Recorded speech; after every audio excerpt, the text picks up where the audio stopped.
جاوید اقبال صاحب، سب سے پہلے سر یہ پاکستان اسٹیل مل کا حال یہ اچانک ہوا کیسے تھا؟ مطلب ایک ایسی مل جو اربوں روپے کما رہی تھی، پھر وہ اچانک نقصان میں جانا شروع ہوئی اور پھر وہ اس طرح سے ڈیفالٹ کر گئی کہ اب اس کے چلنے کا کوئی امکان ہی دکھائی نہیں دیتا. یہ آخر ہوا کیسے؟ تھینک یو ویری مچ جی، آپ نے موقع دیا. دیکھیں اس طرح ہے کہ 2007-8 میں انٹرنیشنلی بہت بڑا اسٹیل کا بحران آیا تھا اور اس ٹائم کوئی جو اسٹیل کی پرائسز تھی وہ انٹرنیشنلی $700 سے کم ہو کے $200 پہ آ گئی تھی. تو یہ اس وقت اسٹیل مل جو ہے چونکہ سرکاری ادارہ تھا تو ان کے پاس بہت سٹاکس پڑے ہوئے تھے، تو یہ شو نہیں تھے ہم بیچیں نہ بیچیں. تو پھر ان کو جو وہ سٹاکس تھا اس کے اوپر میرا خیال ہے بہت بڑا لاس ہوا تھا اور اس لاس سے پھر یہ اٹھ نہیں سکے. یعنی اس ٹائم دنیا میں ہر اسٹیل مل نے لاس کیا تھا، لیکن ہماری اسٹیل مل نے ڈیسیژن میکنگ میں بہت ڈیلے کیا. یعنی کہ جب پرائسز گر رہی تھی تو اس کی سیل نہیں کی، اور بل جب پرائسز باٹم ہو گئی پھر انہوں نے سیل کی تو اس سے جو تھا بہت بڑا لاس ان کا بک ہو گیا، اور اس کے بعد پھر اس کو سنبھال نہیں سکے، وہ اتنا بڑا لاس تھا. تو اس کے بعد پھر آن ورڈ یہ ہوا کہ پھر وہ کوشش کرتے رہے اس کو کور کرنے کی، لیکن وہ لاسز آہستہ آہستہ بڑھتے. جی سر صحیح ہے. تو مل صاحب، مگر آپ کہہ رہے ہیں کہ فیصلہ کرنے میں تاخیر ہوئی، کیا فیصلہ وقت پر ہونا چاہیے تھا؟ سر پرائسز جب گرتی ہے نا تو یہ ہوتا ہے کہ آپ فوراً مال کو بیچنا شروع کر دیتے ہیں. اگر آپ کے پاس انوینٹری اسٹیل مل کی جو کیپیسٹی ہے وہ 1.1 ملین ٹن ہے، اور اگر اس ٹائم اسٹیل مل کے پاس سٹاکس میں 500,000 پڑا ہوا ہے اور اسٹیل مل پرائسز گر رہی ہیں اور وہ ویٹ کر رہے ہیں کہ شاید بہتر ہو جائیں، یا گورنمنٹ ادارے میں لوگ ڈرتے ہیں کہ بعد میں پوچھ ہوگی آپ نے کیوں سستا مال دیا، تو وہ انتظار کرتے رہے اور مارکیٹ گرتی رہی، اور بالکل جب مارکیٹ باٹم ہو گئی پھر انہوں نے مالوں کو بیچا تو ایک بہت بڑا لاس انہوں نے بک کیا. تو وہ پھر لاس ان کے لیے درد سر بن گیا، اس سے وہ ریکوری نہیں کر سکے، اور پھر اس کے بعد اس کو کوشش کی گئی بیچنے کی. محض اس ٹائم 22 ارب کی آفر ہوئی تھی تو لیکن نہیں بکا. بس وہ بھی ایک کہانی ہے کہ کیوں نہیں بک سکی. جی سر جی بالکل ایسا ہوا تھا کہ اس کا نا گورنمنٹ نے یہ پلان کیا تھا کہ اس کو ہم بیچ دیں تو نجکاری میں ڈال دیں. تو اس کے لیے نا انٹرنیشنل بیڈز آئی تھی، مجھے یاد ہے 3 بیڈز آئی تھی اس کی. تو اس میں یہ ہوا تھا کہ جو جب اس کی بیڈ ایکسیپٹ ہو گئی میرا 21-22 بلین روپیز کی تھی، تو آلموسٹ سارا کچھ ہو گیا تھا. تو یہ اس پہ سو موٹو ایک جو تھا چیف جسٹس تھے افتخار چودھری صاحب، انہوں نے اس پہ ایکشن لے لیا اور اس کو کال کر لیا، اس کو مطلب روک دیا، اور پھر یہ کیا کہ الٹیمیٹلی انہوں نے کہا کہ یہ جو ہے یہ مطلب انہوں نے اس کو روک دیا بیسیکلی، آپ سمجھ لیں. تو یہ نجکاری اس کی نہیں ہو سکی. تو جو اس کے انویسٹر تھے پھر وہ چلے گئے.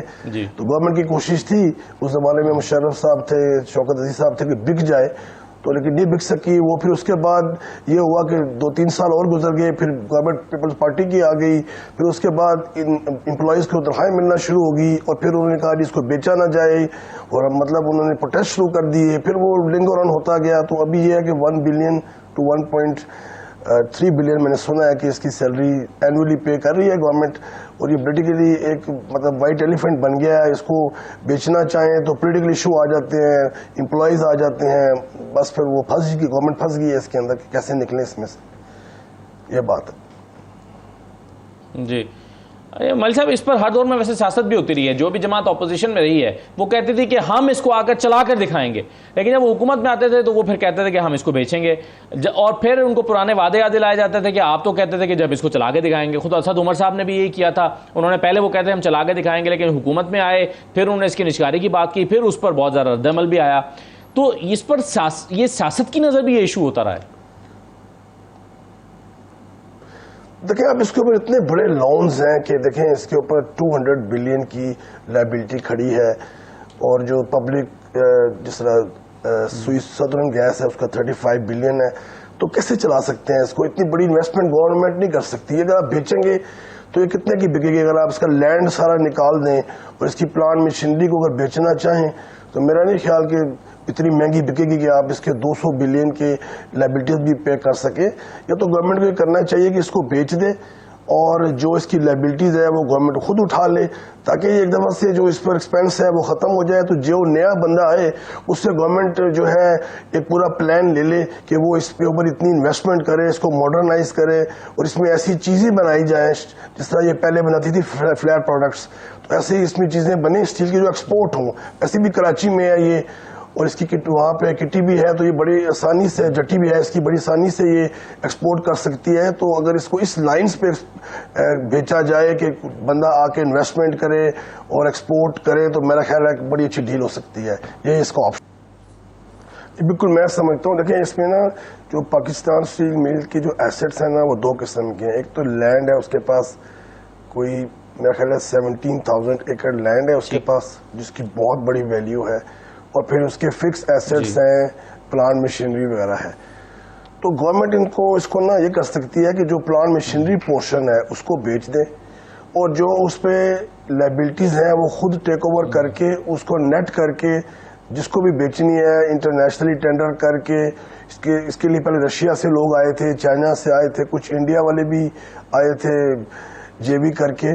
تو جو بھی آتا ہے تو اس کو یہ جو پرائس لگتی ہے اس پہ بیچ دیں, اور لینڈ کو بچا لیں, وہ الگ ان کا اثاثہ بن جائے گا. اور میں سمجھتا ہوں کہ مین چیز اس میں ہے کہ جو بھی انویسٹر آئے اس سے پلان لیں کہ وہ کرے گا کیا. یعنی اس میں یہاں پہ نا انویسٹمنٹ کی ضرورت ہے, خالی لینے سے کام نہیں چلے گا. اس کو جو بندہ بھی لے گا اس کو اس کے اوپر انویسٹمنٹ کرنی پڑے گی, ماڈرنائز کرنا پڑے گا, اس کی پروڈکٹ لائن کو بڑھانا پڑے گا. وہ سب چیزیں گورنمنٹ ڈسکس کر کے بڈ لے, تو پھر جو چیز بنے گی یہاں پہ وہ میں سمجھتا ہوں جس طرح دیکھیں چائنا ہے یا جاپان ہے, وہاں پہ آئرن اور امپورٹ ہو کے چیزیں بنا کے باہر جاتی ہے نا.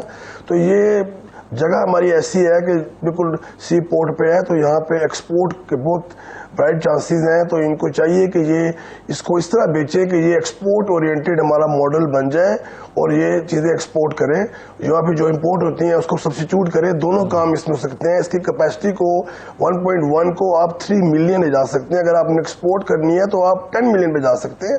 آپشن تو بہت ہیں.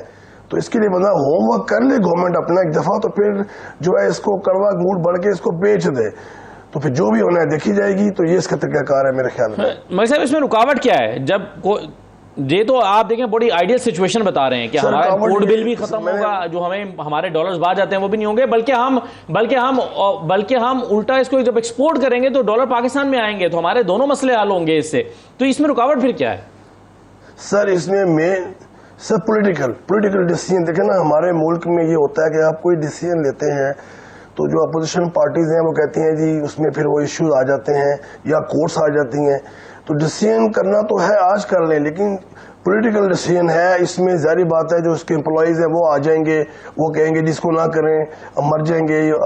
مطلب اس طرح کے نا جو ریزسٹنس ہے نا وہ اس طرح کی ہے. ایک پولیٹیکل ہے کہ آپ ساری پارٹیز اگری نہیں کرتی, جو ہے بلیم گیم میں آ جاتے ہیں, کام خراب ہو جاتا ہے. تو پھر جو ان پاور ہوتے ہیں وہ کہتے ہیں ہم نہیں کرتے, پھر ہم کیوں گندے ہوں اس کے لیے. یہ مین ایشو. دوسرا امپلائیز ہیں, اگر یہ بیٹھ کے یہ فیصلہ ہو جائے, امپلائیز کو آن بورڈ کر لیا جائے کہ بھائی آپ کو جابس ملتے رہیں گے, اور گورنمنٹ ساری پارٹیز کو آن بورڈ لے لیں, اللہ کرے ایسا وقت آ جائے, تو کوئی کام کرنا مشکل نہیں ہے. بس پالیٹکس مار رہی ہے ملک کو, اور دوسرا جو امپلائیز ہیں وہ نہیں کرنے دیتے. یہی حال باقی میں ہے. یہ پرابلم ہے.